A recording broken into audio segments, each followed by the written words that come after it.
Salam, hər vaxtınız xeyirli olsun, dəyərli izləyicilər. Bizim bugünkü mövzumuz həyat bilgisi 2-ci sinif, paragraf 15-in izahı olacaq. Günəş sistemimizi tanıyaq. Bundan əvvəlki 14-cü dərsi, işıq mənbələri olan dərsi izah elədim. İndi isə keçid alaq növbəti dərsə. Deməli, Günəş sistemini tanıyaq. Gəlin tanıyaq. Gecə vaxtı göyə baxarkən nə müşahidə edirsiniz? Gecə vaxtı göyə baxarkən Günəş sistemini, ətrafında olan ulduzları, bəzən hərəkət edən səma cisimlərini və sair müşahidə etmiş oluruq. Göydəki ulduzlar niyə kiçikdir? Göydəki ulduzlar əslində kiçik deyil. Sadəcə ulduzlar həddindən artıq böyükdür və sadəcə çox uzaqda olduğu üçün bizə çox kiçik görsənir.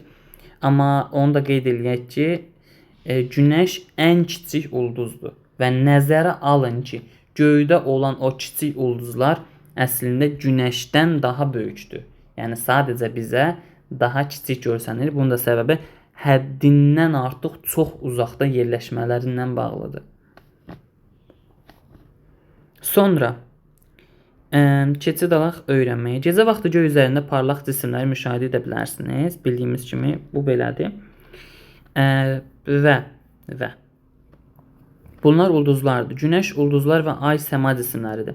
Bunlardan başqa planetlər adlanan səma cisimləri də mövcuddur və Günəş sistemini əmələ gətirir bu planetlər. Gəlin burada bölək. Uşaqlar, Günəşi görürsünüz sarı rəngdə, ən aşağıda. Ona ən yaxın olan planet Merkuridir. Və Merkuri ən kiçik planetdir bu arada. Onu da yadınıza saxlayın. Sonra ən yaxın planet Veneradır. Sonra Yer planeti və ən sonunda Mars gəlir. Bu 4 planet, yəni hazırda ən kiçik olan 4 planetdir. Yəni ən kiçik Merkuri, sonra Mars, sonra Yer, sonra da Venera. Ən böyüyü Veneradır bu 4-ün içərisində. Və bunlar daxili planetlərdir. Çünki Günəşə ən yaxın olan planet bunlardır. Bir də var ən böyük və ən uzaq planetlər. Yupiter Günəşə ən yaxın olan xarici planetdir. Yəni yuxarıda 4 dənə planet var. Neptun, Uran, Saturn, Yupiter. Bunlar ən böyük və ən uzaq planetlərdir. Amma bu 4-ün içərisində ən yaxın olanı Yupiterdir. Ən böyüyü də Yupiterdir və ümumiyyətlə planetlərin ən böyüyü də Yupiterdir. Saturn, Uran və Neptun. Ən uzaqda olan Neptundur. Orada həddən artıq çox soyuq temperatur müşahidə olunur. Belə uşaqlar. Bir zamanlar Platon adlı planet də mövcud idi, amma sonradan Platon planetlər sistemindən çıxarıldı. Sonra ay nə üçün parlaq görünür?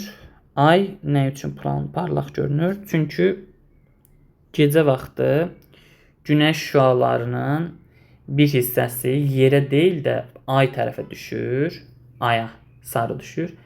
Ay da həmin işığı bizə yansıdır. Günəş olmasaydı həyat mümkün olmazdı. Çünki bitkilərin, insanın, digər canlıların böyüməsi, yəni bitkilərin və s. hamısının böyüməsi üçün Günəş enerjisi ən vacib elementlərdən biridir. Onda həyat olmazdı. Uzaq məsafədə yerləşən səma cisimlərini necə müşahidə edə bilərsiniz? Teleskop vasitəsilə biz onu yaxınlaşdıra bilərik. Və yaxud Şamaxı rəsədxanasında gedib orada, yəni əgər elə bir imkan olan müəllim varsa, yəni elə bir tədris layihəsi üzərində işləyən Şamaxı rəsədxanasında astrofizika üzrə bildiyimiz kimi səma cisimlərini müşahidə etmək üçün orada müəyyən hər bir şərait mövcuddur. Tapşırıq. Şəkilləri sözlərlə uyğunlaşdırın. Gəlin baxaq. Birinci şəkil yer planetidir, yəni ay. Ay nədir? Bağışlayın uşaqlar. Gəlin belə yazaraq deməyə belə bilməyəcəm. A variantındakı şəkil yer planetidir. B variantındakı şəkil aydır. C variantındakı şəkil teleskopdur. D variantında şəkil isə Saturn planetidir. Belə. Planetlərin adlarını şəkildə verilən ardıcıllıqla dəftərinizə qeyd edin. Gəlin. Birinci Merkuri, ikinci Venera, üçüncü Yer, dördüncü Mars, beşinci Yupiter, altıncı Saturn, yedinci Uran və 8-ci Neptundur. Hərflərin yerlərini dəyişərək planetlərin adlarını müəyyən edin. Gəlin müəyyən edək. Rasım yazılıb. Burada Mars olacaq. Bu Neptun olacaq. Bu Uran olacaq. Bu Yer olacaq. Bu Venera olacaq. Bu isə Saturn olacaq uşaqlar. Sıra ilə bir də deyirəm. Mars, Neptun, Uran, Yer, Venera və Saturn. Hansı səma cisimlərini tanıyırsınız? Planeti, ayı. Planetləri, ayı, günəşi və s. ulduzları və s. Günəş sistemindəki hansı planetdə həyat var? Ancaq və ancaq həyatın olduğu planet hazırda Yer planetidir. Dərsdən sonra planetlərdən biri haqqında məlumat toplayın. Uşaqlar, sizdə bir dənə qəşəng, bir dənə yazı verirəm, yazı işi. Platon nəyə görə planetlər sırasından çıxarıldı? Yəni bu adda bir dənə esse yazın. Əlavə olaraq müəlliminizə göstərin. Deyin ki, mən bunun haqqında təqdimat, araşdırma hazırlamışam.